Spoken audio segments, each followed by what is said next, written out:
Once a month, there is a very special night at the Children's Museum of Green Bay. It's a way more children can get involved in the fun. And Emily Byer joins us live in Green Bay with more. Morning, Em.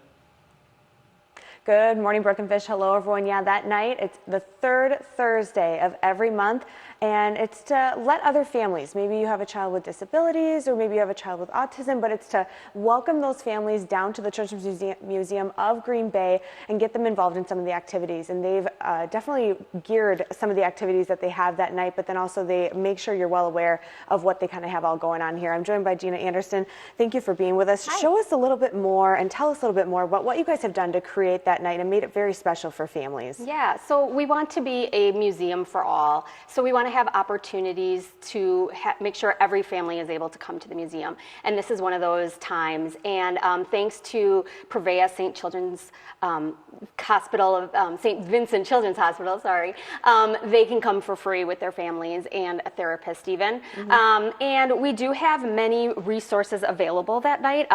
We did work with a autism center, and they came through and took a look at our exhibits and such, just to find out what would be triggers for children and things like that. So we have resources available just to make sure that the visit is a successful one. So things like visual timers, sound canceling headphones, directive maps. Yeah, even the map, just looking yep. at this, how helpful for families to know that, like, hey, this area has sound. Yep. This has got lights. So if you know that your child is sensitive to that, Right. then you can prepare. So it's not right. It's not that we want to take that experience away from them, but to give them ample time to be prepared for it.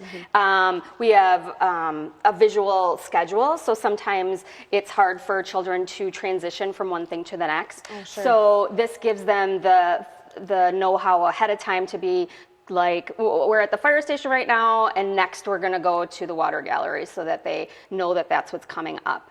And then we have a social story. So if before the families want to go through, they want to read through the social story so that they know what is all in the museum ahead of time, and what to expect and how to act in those different exhibits that can help them with that. Sure. And what is the feedback that you've gotten from families that have been able to come out and enjoy this? Yeah, we always have such great stories. Families that say, we really wouldn't have been able to come during your regular open hours because our child just wouldn't be able to handle it. Or maybe their child is older and they have cognitive disabilities and they don't feel comfortable coming to the museum with a child who, or a grown-up essentially, but they would enjoy the museum. So we always have so many great feel-good stories, so we love that. Yeah, so a great way for lots of families to be able to come out. Again, the next one is happening the week before Christmas. So if you got family and friends in town and you know somebody that has that need, come on down. It's going to be, it's free thanks to, again, that sponsor, so you can come on down that third Thursday in December. You guys will send it back to you.